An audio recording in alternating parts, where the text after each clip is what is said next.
Nigerians is that we need more commitment, especially ones that we can see.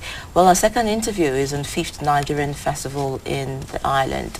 Well, the expectations, of course, is what we're going to focus on this morning. In 2010, a big festival debuted in the Republic of Ireland known as the Nigerian Carnival in Ireland. When it started on a small scale, but has now grown big. Very big. I'm sure you saw some of the visuals of it last year. It was started by Yemi Adenuga and her husband Deji Adenuga. The festival is now an international brand.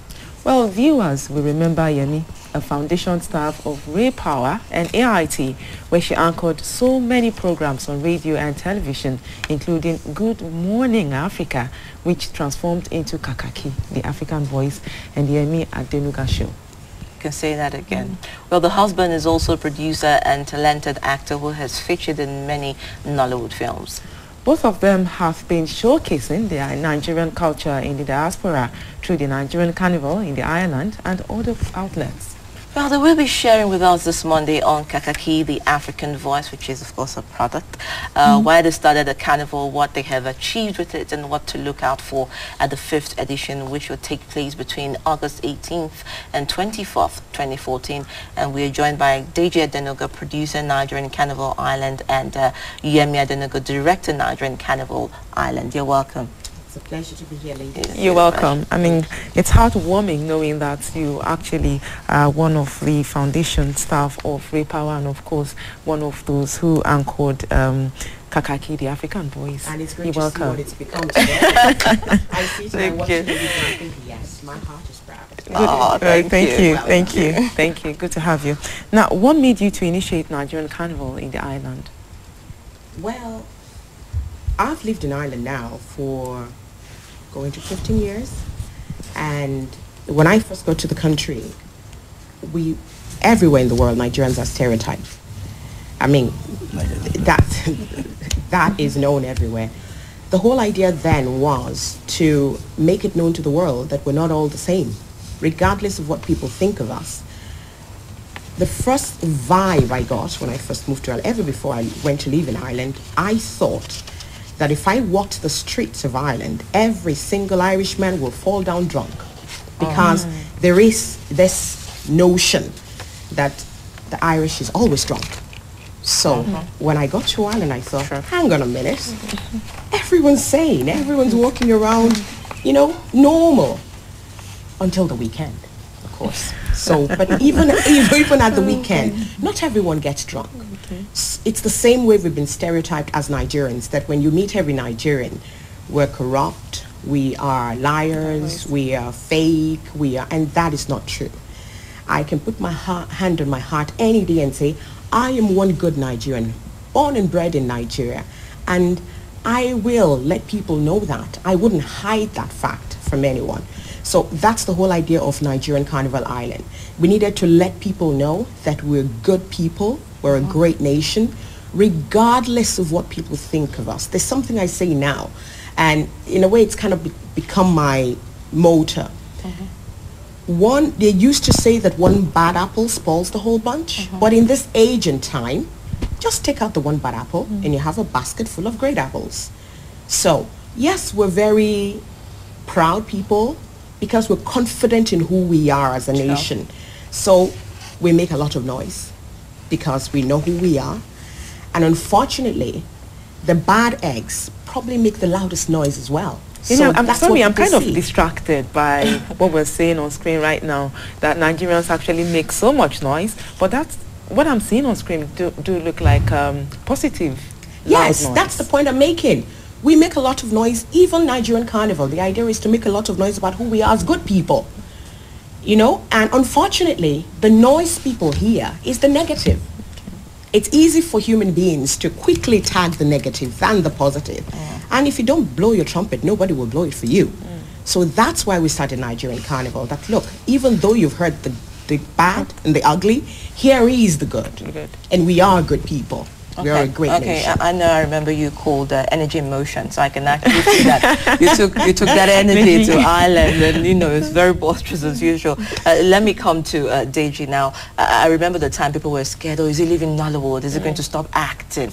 And it's interesting to see that this is all part of theatrics and art, especially when you look at events management and coordination of people.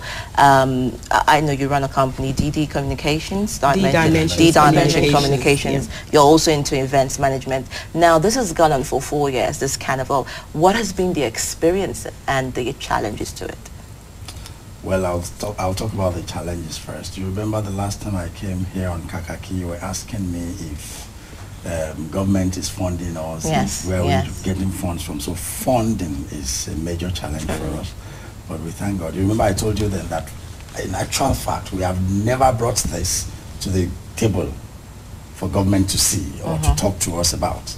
But at the 5th edition, we thought, look, this thing is getting bigger and bigger, and I cannot continue to dip my hands inside my purse and bring out money. And actually, I don't have the money, even if I want to dip my hands inside the pocket.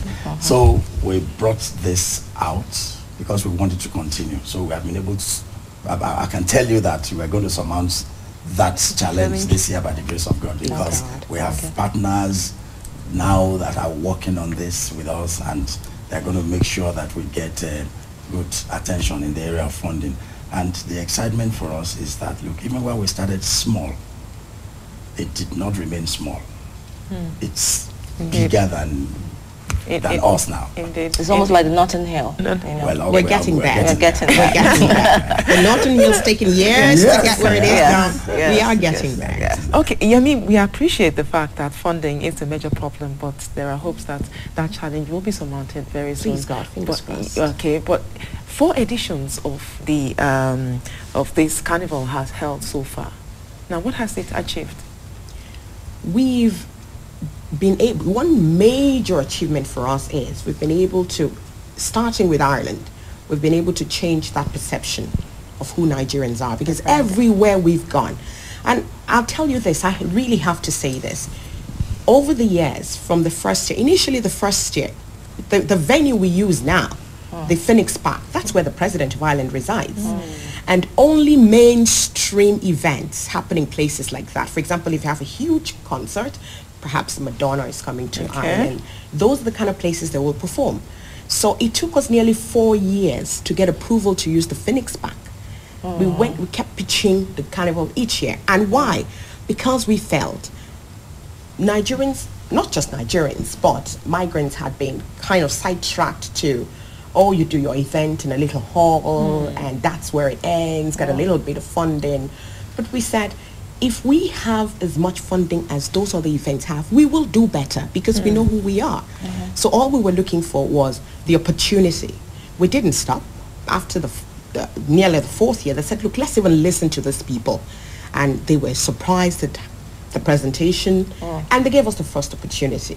So for us, a first achievement was being able to be the first mainstream African event. Perhaps I might go a step further to say the first mainstream migrant event to happen in a place like Phoenix Park. And every year we've gotten the approval. Then to follow on that, we've been able to change that notion that Nigerians are laid back, they're lazy, they're fraudsters. Now when they see Nigerians, they have a different perception. Oh, you guys are the ones who do the kind of, oh my God, that's fantastic. You guys are so colorful. You guys are so, and we have partners with the different agencies within Ireland. So then, if we are supported by Ireland, and what we're trying to do is to promote Nigeria, then Nigeria should support its own. Do you know? So I would really, this year, I really feel that this year is the biggest year ever yet for us. We have the support of the Dublin Arts Council, some of the venues that even the past 3 years we've been pitching for as well, we've gotten them. So for us, that's another achievement. We've become known, not just as Nigerian Carnival Ireland, but as a people. That's the important bit for us, as a people. So people no longer see us as, oh, them Nigerians. You know, there's a bit more respect for us now. I think I quite agree, because from a one-day event to a one-week event, that's a major, you know, major leap. And, you know, talking about the venue, I remember that you had to go through a committee to approve all of that. Absolutely. And, you know, finally they said, oh, this is not what we read in papers about Nigerians. Exactly. I mean, this is fantastic. Now, talking about, you know, rebranding and bridging the gap between cultures and ethnicity and tradition, what about the, you know, collaboration of all the cultures in Ireland, from people in Ireland, by people who are from Ireland, not just Nigerians? How did you also, you know, see that as part of the rebranding process as being a people, you know, a carnival? Yeah, initially when we started, in all honesty, when we started, the whole idea was to rebrand ourselves as Nigerians. Not necessarily Nigeria as a whole, but ourselves. We were thinking, let's even start small. We probably wouldn't be able to change the whole nation, but we can change the perception where we are at, so we get a little bit of respect. That was the whole idea. And as it grew and it became bigger, we've had different agencies come to us and say, why don't you change the name? Because we started to have Cameroonians and Zimbabweans, and we have people, our committee, we have a planning committee of 32 people. And they're not all Nigerians. We have Zimbabweans, we have Irish, we have Cameroonian, we have Angolan. We have different people from different nations on the committee for Nigerian Carnival Ireland. So for us, that's interesting. And as a matter of fact, even from inception, our objective, the main objective was to rebrand Nigeria, to defeat the negative stereotypes. But another major objective for us is to make Nigerian Carnival Ireland a platform for cultures to come together.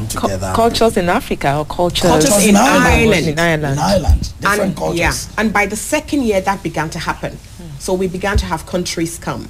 And then some agencies said to us, why don't you change the name to African Carnival? And we said, When we say African Carnival Ireland, it's a different perception then. We want people to see us. We are the organizers. We're Nigerians. Every culture is welcome. So this is a platform. The name doesn't matter. It's the platform that matters. So now we have different cultures coming together. One full week on the Carnival Day, which is the Saturday, is unbelievable. And let me also add this, because they have pressurized us to change the name, and we have not been able to do that because we want to maintain the Nigerian attachment to it. At the end of the day, this is what we're going to have this year: Nigerian Carnival Ireland, the Dublin Summer Festival. Oh, interesting. It's quite interesting. Now, let's talk about this summer festival and, of course, the attendance. What is the level of attendance by Nigerians in Ireland, and, of course, those who come, Nigerians who travel in from elsewhere? And what's the population density of Nigerians in Ireland? Are they receptive of this project? Well, yes, they are very receptive of it. At first, they were not, because they weren't sure of what was coming. They thought, look, this is too big. They cannot do it. Just these two people. They didn't know then that we were just the arrowheads. We have other people working with us. We have young, brilliant, talented Nigerians and Africans, and few Irish people that are working with us on this project. So since they have seen that it's been successful and it's been worth its while, everybody have been excited about it. And people attend from Nigeria, from the UK, and from America. That's Nigerians living there. And a lot of people have been bombarding us with inbox messages and so on, that they want to be part of the thing, the CI again. And that's where we're trying to grow to become like the Notting Hill, like you were saying earlier on. International participants. Well, we had quite a number of people attend internationally last year, the year before as well. And this year, it's looking with the emails have been kind of literally clogged up with inquiries and people already filling the forms, wanting to come and be a part of the carnival. True. I know that, you know, when you talk about Notting Hill, you know, just thinking about going to the venue, thinking, God, madness. How am I going to go through all the people and the dancing Caribbean women? But talking about events from day one to each day to the end of the week, what are the programs and events that we hope to see? Yeah, the first day, which is the Monday, the 18th, it's the welcome ceremony. We have a little welcome ceremony where we welcome all guests and all international participants and everyone who wants to attend. It's open, really, so people are welcome to attend. And the attendance is usually very massive. Last year we had the food festival with the welcome ceremony, and it was great. But then we realized that because of the food festival, more people came than expected. So we decided we will separate the food festival. So we'll just have a little welcome ceremony, a little cocktail, give people information about the events for the week. The Tuesday is the tour. Our international participants, we don't want them to just come to the carnival and then come back. We want them to know a little bit about Ireland. So we'll take them on a tour of Ireland, the tourist attractions, to see a little bit. And they can come back and probably say, I saw this, I saw that, you know? And the Wednesday is the Children's Cultural Day. Wow, I like that. Unfortunately, a lot of Nigerians are losing the values of who they are because they're abroad, and that saddens our hearts. So we want to teach the children who we are. So we have them come together, we teach them things about the different cultures of Nigeria, a few words, how to say hello and all of the bits. The dance, the music, the food, everything. And the kids love it. So that's Wednesday. Thursday is our fashion show. We're working with Leximojo Ice, you probably know him, and he brings international designers. All right, just holding you there, we have to bring the international news, Pan-African world, and talking about ethnicity. I understand your husband is an unrepentant, proud Ijebu man as well. So let's not go there. We'll be back after Pan-African world. Stay with us.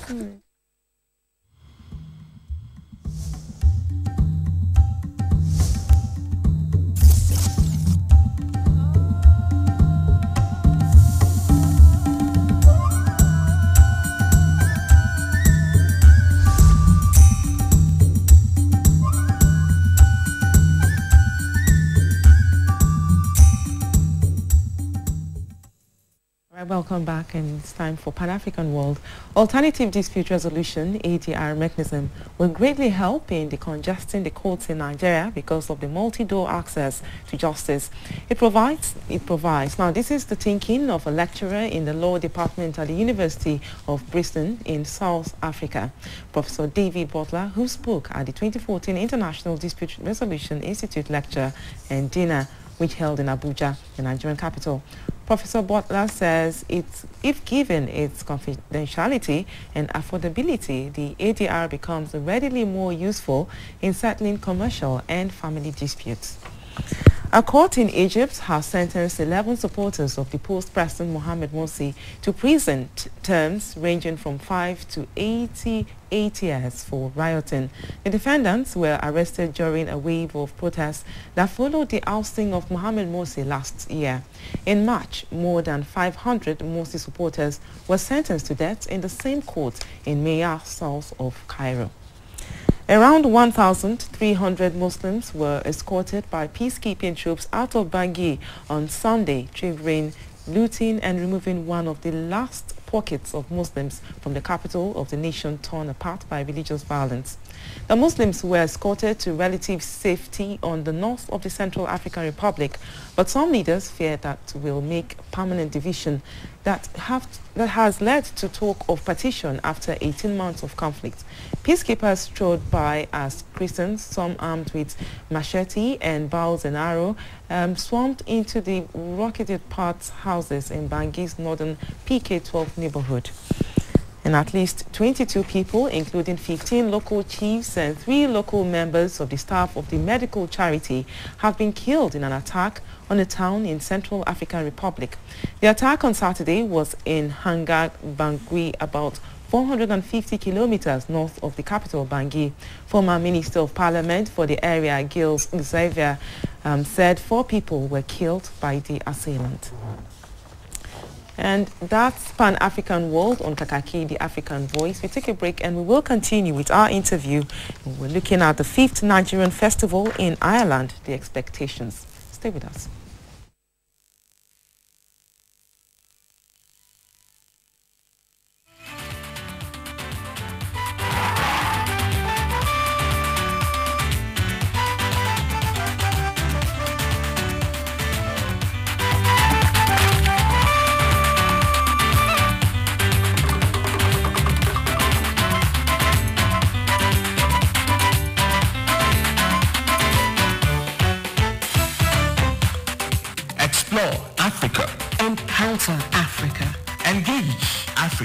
Enjoy Africa's compelling, exciting, and breathtaking experience with Kakaaki, the African voice.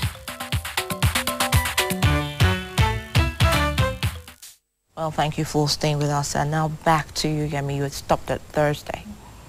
Yeah. Yes, we were at Thursday. Thursday is a fashion show.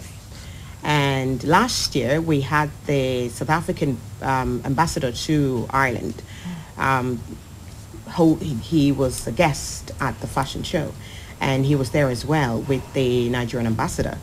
And he said he really personally wanted to get involved in the fashion show because he was just blown away by the entire package. So this year we're expecting designers from South Africa with the support of the South African Embassy. And we're going to have designers from different parts of the world as well.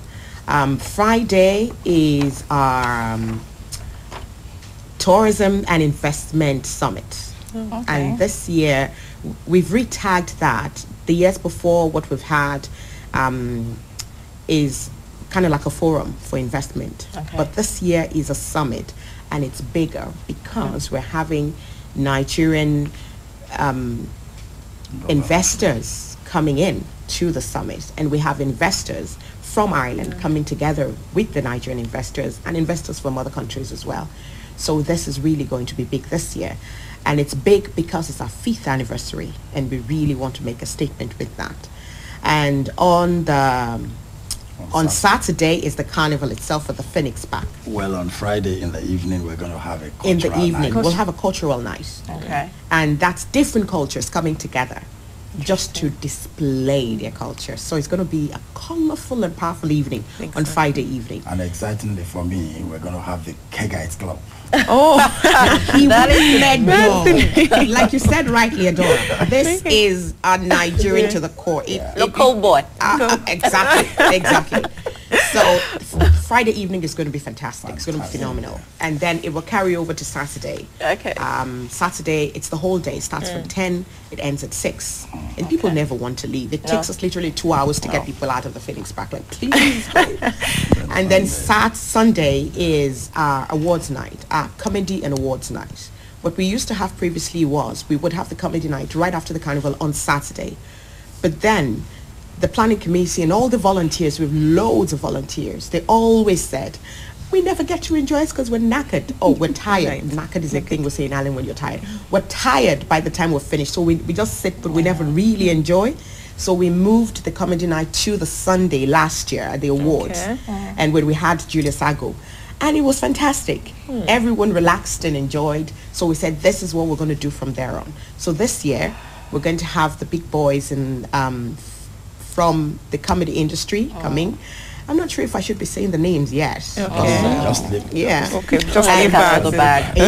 And then we'll have the awards night where we get to say thank you to every single person who supported us. And we'll give out a few awards to deserving Nigerians and supporters of Nigeria. And we have some governors, I'll say 2 governors from here that are receiving awards there. 2 for now. I don't know if we're going to have more than that yet because they're going to be at the Tourism Investment Summit, and they're supporting us, and we want to award.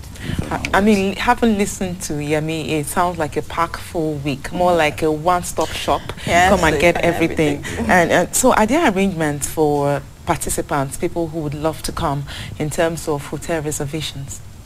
Well, people who come in, participants who are coming in through us, when they get on the website, they will see what the requirements are.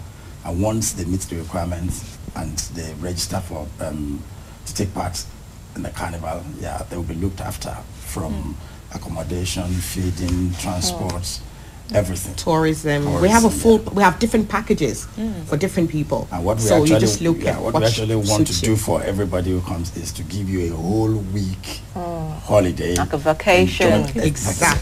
Exactly. You talked about websites. I mean, what is the website? I know we're going to have it on our screen shortly, but what is this website that leads the way into the enjoyment of the activities of the carnival? I'll let my Oga say it.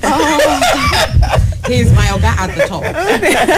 The website is www.nigeriancarnivalireland.net. Okay, and the number? Okay, the Nigerian number, because we're still here for a couple of weeks. The Nigerian number is 070-888-74840. Did I get that right? Yeah. Oh my Right. God. And if people wish to call Ireland, they can also call plus 353-87-7621-660. All right. Now, did you know when we had you here last year, we talked about falling in love, and people, we said that a lot. People are looking forward to going there and seeing, some level of commitment. And I think it's true to the word, because she spoke about rebranding Nigeria for Nigerians. Even sometimes Nigerians are weary of other Nigerians because of what they've been through. And I don't know if that was it successful. Did you find people fall in love? Was anything like that in the air? Did people meet people? Yeah, well, we even went a step further than that. Right now, apart from, because we have people involved with Nigerian Carnival, and we are also the people doing this. So there is a connection between the two.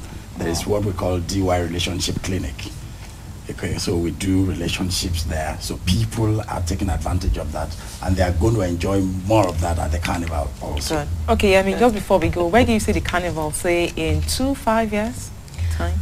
Wow. Okay, I'll fly to 5 years. Okay. I see Notting Hill saying to us, who are the people in Ireland? The competition is on. It's on. Yeah. Let's partner with them. Okay. That's what I see. Please, God. Okay. All right. I hope your wishes come true. Amen. Amen.